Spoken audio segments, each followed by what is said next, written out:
Dans cette conversation entre Bernard de Montréal et Daniel Ménard, ils discutent du karma dans le couple. Bernard explique que le couple est une expérience de l'âme et non pas une création humaine. L'âme pousse les individus à se rencontrer et crée une attraction entre eux. Cependant, le couple est devenu plus incertain dans notre société moderne, où les structures spirituelles et religieuses ne régissent plus sa durée. Il y a donc un risque et une incertitude quant à la longévité d'un couple. D mentionne tout de même une évolution vers une capacité à créer son propre couple, basée sur l'intelligence pure plutôt que sur la mémoire. Il souligne également qu'il existe autant de variétés d'expériences de couple que de couples eux-mêmes. Pour l'homme ou la femme, le couple représente un attachement profond, tandis que pour l'âme, il s'agit simplement d'une expérience d'échange ou de rencontre. Le texte souligne que dans une relation de couple, il existe une tension inhérente due aux polarités et aux mémoires des individus impliqués. Cette tension conduit souvent à des oscillations entre équilibre et déséquilibre, amour et haine. Cette condition est considérée comme une expérience de l'âme et ne suffit pas pour une relation humaine évoluée.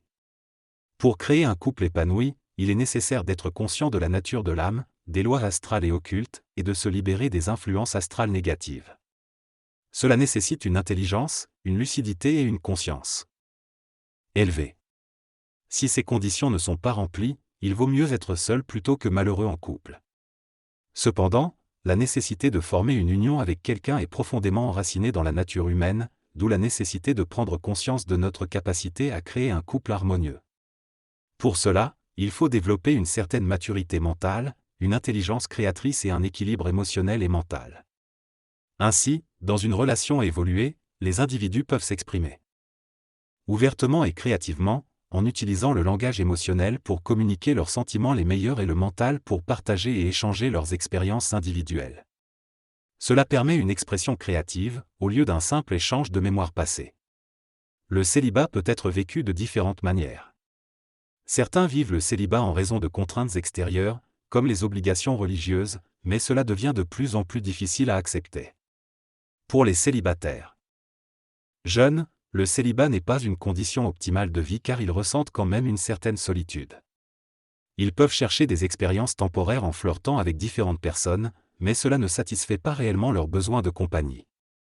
Avec le temps, ils finiront par ressentir de l'ennui et chercheront des relations plus stables mais souvent avec des personnes qui vivent également cette solitude. Les personnes plus âgées qui sont célibataires peuvent rester seules en raison de leur passé et de leurs souvenirs de relations passées. Ils ont du mal à se remettre en couple car ils cherchent une équivalence à ce qu'ils ont connu. Certains préfèrent rester seuls et compensent en s'occupant de leurs enfants ou petits-enfants. Cependant, il existe également des personnes âgées qui recherchent une compagnie pour vivre les dernières années de leur vie de manière heureuse.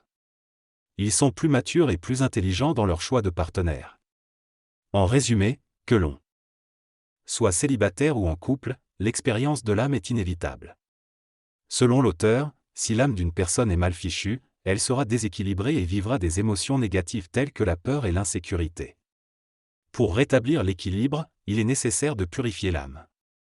L'auteur raconte l'histoire d'une femme qui refuse de sortir avec quelqu'un d'autre après la mort de son mari par respect pour sa mémoire, mais elle finit par regretter sa décision car un homme qui l'approchait lui laisse une fortune peu de temps après avant de mourir. Cette anecdote illustre l'influence de l'âme sur l'intelligence et la prise de décision. L'auteur explique ensuite que pour comprendre la dynamique astrale, karmique et de l'âme au sein d'un couple, il est nécessaire d'avoir accès à une psychologie occulte de l'homme. Il souligne que l'âme est une entité forte, mais qui est facilement manipulée par des forces psychiques qui font partie de son plan. Il affirme que l'âme doit être maîtrisée et purifiée pour intégrer la nature essentielle de l'homme. Dans un couple, les lois du plan astral, liées à la mort, vont à l'encontre de la vie de l'homme. Enfin, l'auteur explique que ces forces psychiques invisibles peuvent polariser les énergies entre les partenaires, empêchant par exemple l'homme d'admettre que la femme a raison.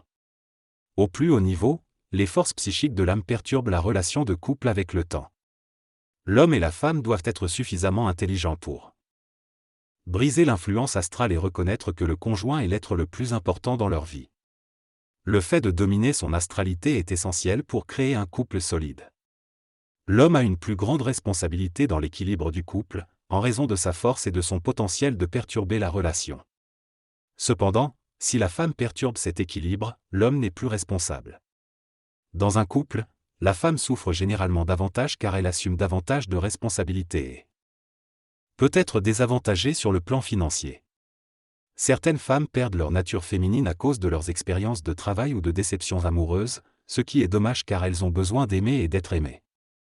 Le passage souligne les différences entre les hommes et les femmes en ce qui concerne l'amour et la relation de couple. Il affirme que les femmes sont naturellement enclines à aimer et à être aimées en retour, tandis que les hommes sont faits pour construire dans le monde. Et l'amour fait partie intégrante de leur expérience d'homme. Cependant, il souligne que ces différences peuvent entraîner des problèmes dans les relations, car les personnalités et les attentes peuvent être en conflit. Il soutient également que les femmes rencontrent souvent des difficultés dans le mariage et que la société impose des limitations à leur nature féminine. Il conclut en affirmant que les hommes ont la responsabilité de protéger et d'assurer la sécurité des femmes dans une relation de couple, mais que cela nécessite une grande maturité de leur part. En ce qui concerne l'autonomie et le développement personnel des femmes, l'auteur suggère que si elles sont aimées comme il se doit, elles seraient ouvertes à établir une relation de couple, mais il soulève la question de savoir si les hommes d'aujourd'hui sont capables d'assurer cette protection et cet amour. Il explique que les femmes ont pris conscience de leur intégralité en tant qu'êtres humains, de leur droit à la vie, au travail et au bonheur, mais cela ne leur a pas forcément donné une véritable conscience de soi. Les femmes ont développé des attitudes qui sont positives dans le sens où elles sont devenues plus autonomes et capables de prendre soin d'elles-mêmes et de leurs enfants. Cependant, elles doivent aller au-delà de cette phase moderne et prendre conscience de leur véritable essence. Elles doivent conserver leur qualité féminine, leur tendresse et leur relation avec les hommes. Si une femme devient trop carriériste ou perd sa féminité, elle risque de perdre l'intérêt de l'homme et de compromettre leur relation. Les hommes restent toujours des hommes et aiment les femmes comme ils les ont toujours connues, dans leur poésie humaine. Les femmes doivent donc reprendre leur place tout en conservant leur féminité, sans échanger celle-ci contre de l'argent ou de la sécurité matérielle. L'évolution du monde donne aux femmes l'opportunité de revenir à leur nature originale, mais avec une conscience plus éveillée. Elles doivent être intelligentes, prendre contact avec elles-mêmes et utiliser leurs émotions de façon créative pour leur propre bien-être, tout en évitant de devenir des esclaves émotionnels. Les hommes doivent également prendre conscience de cette évolution et apprendre à échanger avec ces nouvelles femmes plus intelligentes. Cette prise de conscience mutuelle conduira à la création d'un couple basé sur l'égalité et l'union, sans la dichotomie des rôles traditionnels. Bien que des lois extérieures puissent ratifier cette union, elle sera solide et n'aura pas besoin d'être renforcée par des lois. La femme doit néanmoins se protéger contre les imprévus de la vie. Selon BDM, pour être capable de se donner solidité et sécurité dans un couple, l'homme doit comprendre que la femme se lie à lui par amour. Elle donne son corps, ses émotions, son esprit, et cela ne peut être dissocié de l'amour. Donc, celui qui reçoit cette offrande est responsable de la délicatesse de l'expérience. L'homme doit prendre conscience de l'importance de l'amour chez la femme pour pouvoir créer un couple équilibré.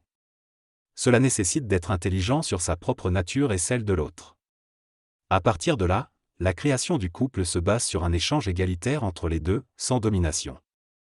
Cependant, certains hommes vivent une illusion dans leur couple, où ils mettent leur femme sur un piédestal mais n'entretiennent pas une relation sexuelle avec elle, préférant une maîtresse. Ces illusions font partie de l'expérience de l'âme, mais un jour il sera nécessaire de les dépasser pour créer un véritable couple. L'amour de l'âme, plus émotionnel, diffère de l'amour de l'esprit qui est plus calme et réservé, mais cela ne signifie pas qu'il est ennuyeux. Les couples conscients vivent un amour astralisé, qui peut fluctuer mais reste stable dans cet amour-là. Dans cette discussion, BDM, la personne interrogée, explique que lorsqu'on est dans un état d'amour véritable, il n'y a plus de haut et de bas, c'est une continuité. Cela fait partie de la conscience créative et de l'amour de l'esprit. DM, la personne intervieweuse, pose la question de savoir pourquoi certains hommes ne sont pas capables de voir l'amour dans une relation avec une femme. BDM explique que cela peut être dû à des expériences de l'âme ou des expériences karmiques qui empêchent d'avoir cette vision. DM mentionne que l'on pourrait dire que, a priori, les hommes sont honnêtes envers les femmes, mais BDM dit que ce n'est pas tout à fait vrai. Les hommes peuvent vivre leur sexualité sans amour, tandis que les femmes vivent leur sexualité en fonction de l'amour. Ainsi, ils ne peuvent pas vivre l'honnêteté de la même manière. BDM explique que les hommes peuvent plus facilement vivre des expériences extra-conjugales sans ressentir autant de souffrance ou de culpabilité, car ils ont une plus grande capacité à rationaliser leurs expériences. DM demande si l'on peut dire que les hommes sont malhonnêtes envers les femmes. BDM précise que si l'on donne aux hommes les conditions et les chances pour exprimer leur nature de chasseur, alors ils peuvent l'être. DM est surpris et demande alors si les hommes devraient travailler sur eux-mêmes avant de former un couple. BDM confirme que oui, les hommes auraient avantage à être célibataires longtemps afin de travailler sur eux-mêmes. DM demande ensuite pourquoi les femmes se plaignent que les hommes veulent rester célibataires plus longtemps. M explique que les femmes veulent être aimées et aimées, mais les hommes ne leur apportent souvent pas l'amour qui convient à leur sensibilité. Les femmes se fatiguent, cela c'est sont déçues car elles sont souvent plus déçues en amour que les hommes, qui eux sont souvent désappointés. Dans la déception, on réalise que l'expérience du couple ou de l'amour nous a meurtris, tandis que dans le désappointement, on réalise que cette expérience ne nous a pas apporté tous les avantages espérés. BDM souligne que la femme est plus meurtrie, tandis que l'homme subit un choc à ses intérêts, que ce soit lié à son ego ou à ses intérêts personnels. En résumé, BDM souligne les différences entre les hommes et les femmes dans la manière dont ils vivent leurs relations amoureuses. Les hommes peuvent être plus enclins à vivre des expériences extra-conjugales sans ressentir autant de souffrance, tandis que les femmes sont souvent déçues et meurtries en amour. Les hommes ont également intérêt à travailler sur eux-mêmes avant de former un couple. Dans cette interview, Bernard de Montréal discute de l'amour et des relations de couple. Il affirme que les hommes ont souvent des intérêts plus mercantiles en amour que les femmes, que ce soit en termes de finances ou de relations sociales. Selon lui, la présence d'une polarité entre les sexes, avec un sexe dit faible, est importante car cela permet aux relations d'être créatives, stables et solides. Quand il s'agit de ce que les hommes ont besoin pour aimer, Bernard de Montréal affirme que l'homme doit être honnête envers lui-même. S'il est honnête envers lui-même, il sera également honnête envers sa partenaire. L'exigence est donc d'aimer, de réaliser que sa partenaire l'aime et de tout faire pour ne pas lui causer de souffrance. L'honnêteté, selon Bernard de Montréal, consiste à prendre conscience des conséquences de ses actions sur l'autre. L'évolution du couple dans un futur proche, selon lui, implique que chaque individu prenne soin de lui-même et cesse de juger l'autre. Il encourage chacun à prendre conscience de son propre énergie et à la maîtriser. En résumé, Bernard de Montréal souligne l'importance de l'amour et de l'honnêteté dans les relations de couple, en mettant l'accent sur la conscience de soi et le respect mutuel.